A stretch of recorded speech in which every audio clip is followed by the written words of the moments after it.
Hello, I am Dr. Rashid Ahmed from the Department of Physics of Kohat University of Science and Technology in the subject of Mathematical Methods of Physics 2 with the course code PHY 222.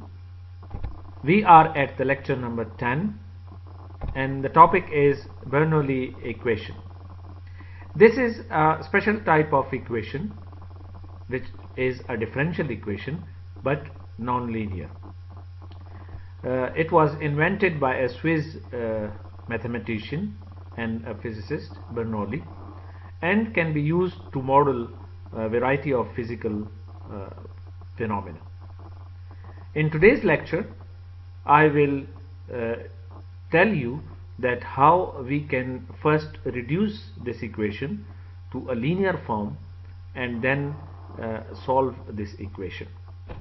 So let's start with the definition of Bernoulli equation. So it is basically a differential equation of the form as given here. You can see the first term is the first order differential equation, differential term, that is y prime, and by y prime I mean, as I have already said, that this is equal to dy by dx. So this is the first derivative, first order derivative, that is only one derivative involved over here. And then we have a second term where you see that the y is multiplied with a p, where p is a function of x, so its power is also linear. But after the equation sign, we have a third term where we have a function q, a function of x, multiplied with the y raised to power n.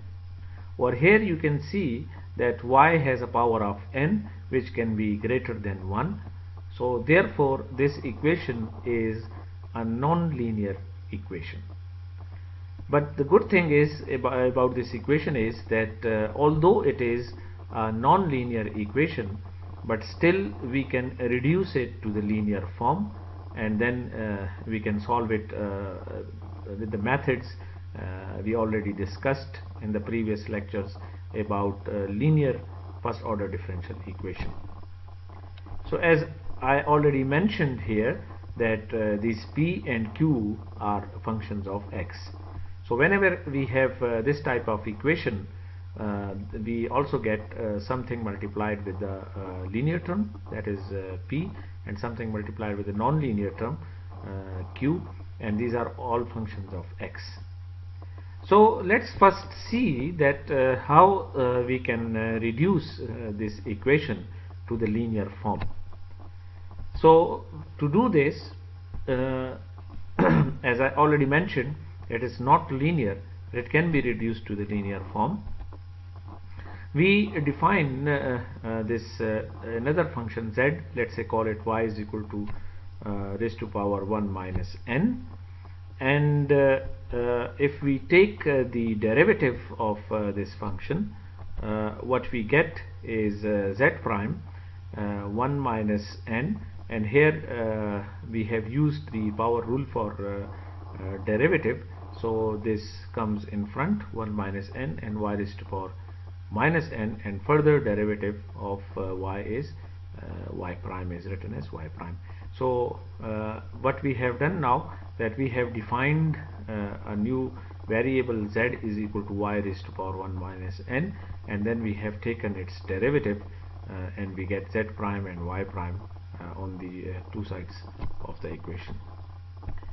So if we multiply out this by 1 minus n raised to power y raised to power n, if we multiply this equation with 1 minus n y raised to power minus n y prime, I mean the Bernoulli equation, and then the second term that contained p would be 1 minus n into p into y raised to power 1 minus n, and is equal to 1 minus n into q.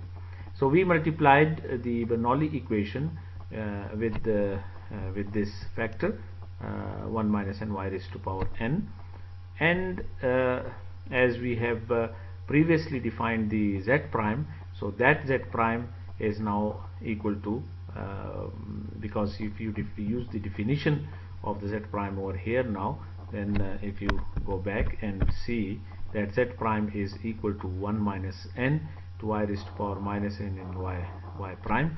So if we use this definition over here now in this equation, which we have got from multiplying 1 minus n raised to power y into raised to power n with the Bernoulli equation, so this can be written as z prime plus 1 minus n into pz.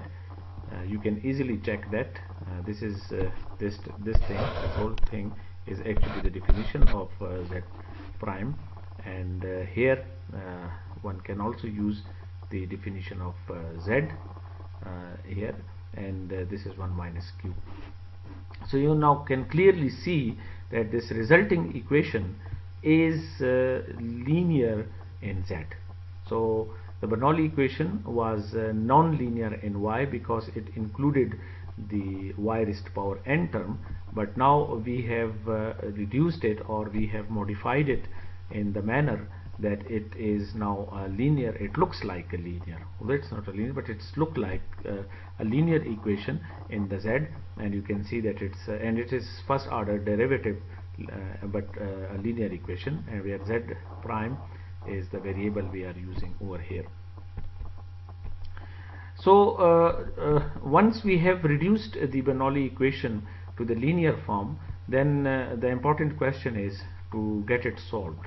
So now we see that how we can solve this type of equation. So before solving this equation, I would like to remind you about the exact differential. What do we mean by exact differential? Because we will use it in the solution, so therefore it is important to know what do we mean by exact differential. The exact differential is if following equation holds, that is the derivative of p with respect to y is equal to the derivative of q with respect to x, then it is an exact differential. I mean, this thing is an exact differential. By differential we mean the small change in some variable. So for example, let's say I have a two-dimensional case, and this is x-axis and this is y-axis, and then I move from one point to another point over here. Then this along x-axis, this is dx. This is a differential change, a very small change along x-axis, and then here it is dy, a very small change along y-axis. So then this is the small change in dx. It's a differential. A differential means a very infinitely small change in along dx, and this is the infinitely small change along dy. And here some differential is exact. For example, this is a small change in dx, a small change in dy, but we got the function p, which is a function of x and y both, and a function q, function of x and y both, and p is multiplied with the dx differential, q is multiplied with the dy differential.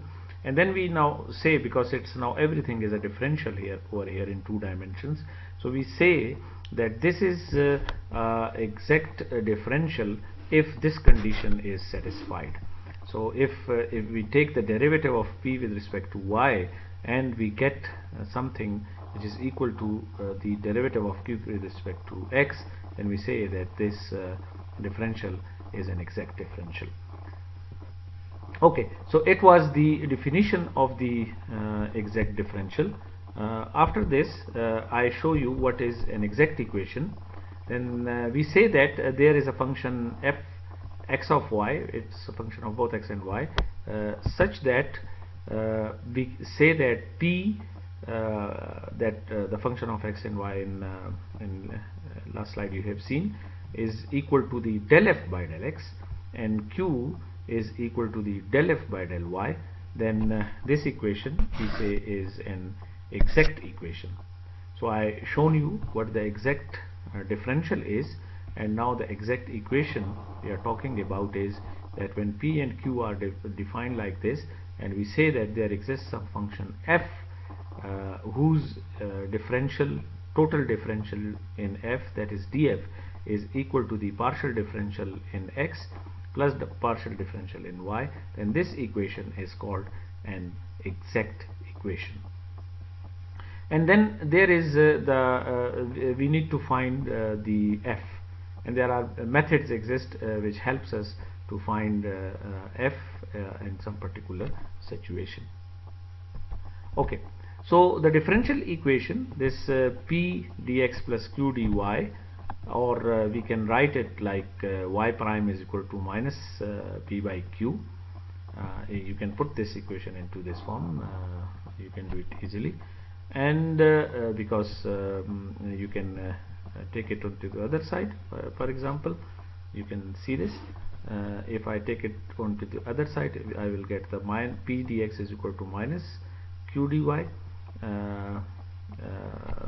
Like here I solve for you, p dx is equal to minus q dy, and then dy by dx can be written as p by q with a minus sign, but this dy by dx by definition, or the change of notation, is y prime, so y prime is equal to p by q. So it is an exact, because by the definition of exact, as we have made, that derivative of p with respect to x is equal to the derivative of q with respect to y, and this is an exact equation. Then p dx plus q dy is equal to df is equal to 0 is actually an exact equation.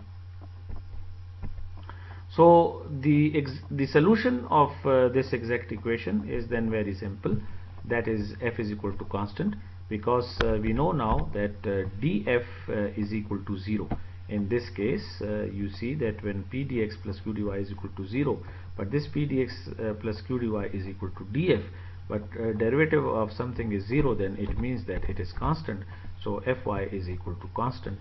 So we see that we have got we know now that what is f, at least it's a constant, and from this we can solve the Bernoulli equation very easily. So let's take an example and see how we can implement our exact differential method over here. So let's say if the equation is not exact. For example, if this is the equation we have, x dy minus y dx is equal to 0. So this is not an exact equation. You can check, because del p by del q, del p by del x is not equal to del q by del y. This is not the case, but you can make it exact, and this we can do by dividing by x square. If we divide this equation by x square, you will see that this equation will be turned into an exact equation. Let's do this, and you see that this is x dy minus y dx, and I divide it by x square, then we can take this x square down, x dy, and also downstairs y dx. So the first term will be 1 over x dy, and the second term will be equal to minus y x square dx, and you can write it as a dy by x. Now you might remember that this is something which is f. Now if I take the derivative of this with the help of quotient rule, you will see that we get this thing over here. So now dy by x is equal to 0, and this y by x is now f. So I say that y by x is equal to constant, and this is the solution. So you've seen that that we had an equation which was not exact, but we made it exact by dividing by x square, and then it was very easy to find out its solution. Okay, after having this example for exact equation, now I would like to talk about the homogeneous equation. And what do we mean by homogeneous equation? First of all, let's define the term homogeneous over here.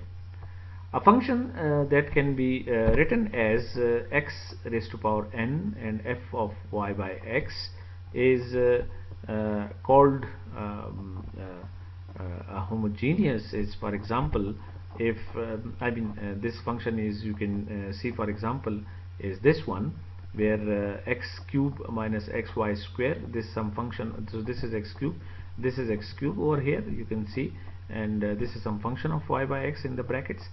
So if this function on the left hand side can be written as like this, then we say that it is an homogeneous function of degree 3. So this is a homogeneous function. We have defined the homogeneous function when it can be written as x raised to power n, where n could be any number, into f y by x. So this is its example of, so this is an homogeneous function of degree 3, because we have written this x cube minus xy square is equal to into this form, where n is equal to 3, that is x cube to 1 minus y by x whole square. So this equation p into dx plus q into dy is equal to 0. Now if we divide the two homogeneous functions of the same degree, we get a function of the form y by x. So for example, over here you can see that y prime is equal to dy by dx from this homogeneous equation, because this is an homogeneous equation, because it satisfies the definition that we can write it as x raised to power n into f of y by x. And now you can see it over here that y prime is equal to dy by dx, and it is equal to minus p by q, and this is equal to, this is some function of y by x form, so of degree 1. So this is a this exact equation is actually a homogeneous equation of degree 1, because we can write it into this form. So we say that the differential equation is, this exact differential equation is actually a homogeneous equation of degree 1. And then once we know that this is an homogeneous equation, and it is a differential equation, then an exact differential equation, then it's easy to find out its solution. So making change of variable in this homogeneous equation, that is, if we define v is equal to y by x, then our equation will turn out to be equal, y is equal to x y v.